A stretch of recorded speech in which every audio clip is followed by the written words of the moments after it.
नमस्कार।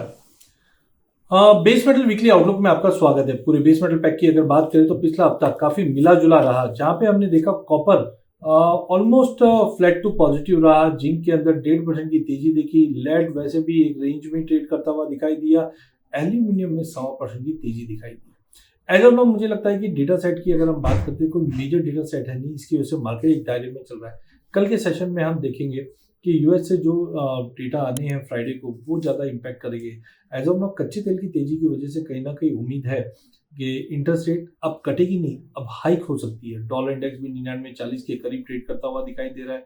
Dubai property market के बाद चाइना प्रॉपर्टी मार्केट पे भी कंसर्न्स देखने लग गए हैं, जिसकी वजह से हमें लगता है कि दबाव थोड़ा बहुत बढ़ सकता है। हालांकि देखिए, मई मंथ जब स्टार्ट हुआ था तब हमने सल्फ्यूरिक एसिड बैन के चलते पूरे बेस मेटल पैक में तेजी देखी थी, बट हायर लेवल पर डिमांड नहीं होने की वजह से मार्केट वापस अपनी तेजी गंवाता हुआ दिखाई दिया।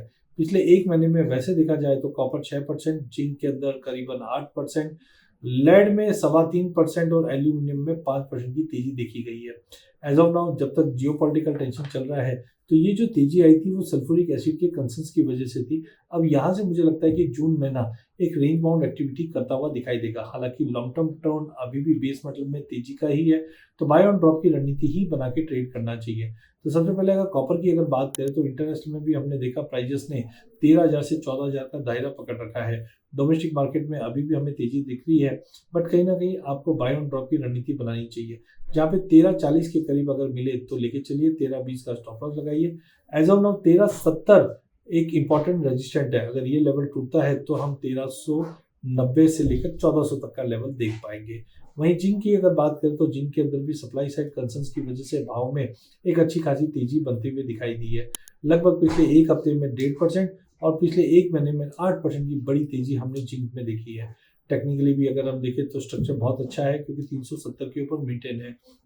फंडामेंटली हमने देखा कि जो पहले सरप्लस था वो अब कम होता हुआ दिखाई दे रहा है।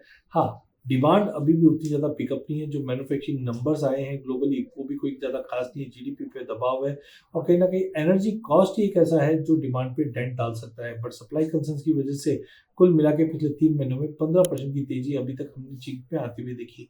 टेक्निकली थोड़ा सा हम देख रहे हैं कि प्राइजेस ओवरशूट है, इसलिए वेट करना चाहिए।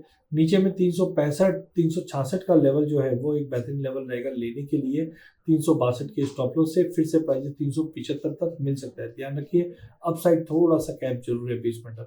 लेड वैसे सुस्त कमोडिटी है क्योंकि सप्लाई हमारे पास काफी ज्यादा है, बट जिस ढंग से अब हम देख रहे हैं एनर्जी की कॉस्ट बढ़ रही है, कहीं ना कहीं लेड के प्राइसेस को भी सपोर्ट मिलेगा, क्योंकि रिन्यूएबल डिमांड लेड की बढ़ते हुए दी जा रही है।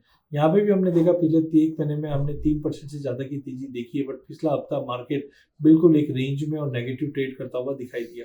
टेक्निकली भी लग रहा है जब तक 208 के ऊपर क्लोज नहीं करता है, हाई पॉसिबल है कि हम 202 203 के बीच में वापस आते हुए दिखे।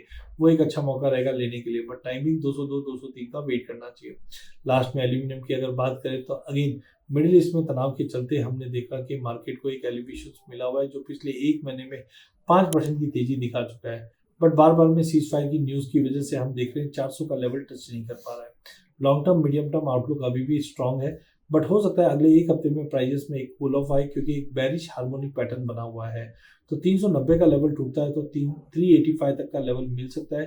385 के करीब हमें लेके चलना चाहिए। लॉन्ग टर्म व्यू अभी भी इंटैक्ट है, जो 408 412 का लेवल दिखा दे, बट टाइमिंग मुझे लगता है कि प्राइजेस एक बार 385 तक का एक फॉल दिखा सकता है। तो ओवरऑल अगले हफ्ते के लिए बेस मेटल के अंदर मार्केट थोड़ा सा नेगेटिवली ट्रेड करता हुआ दिखाई देगा। धन्यवाद।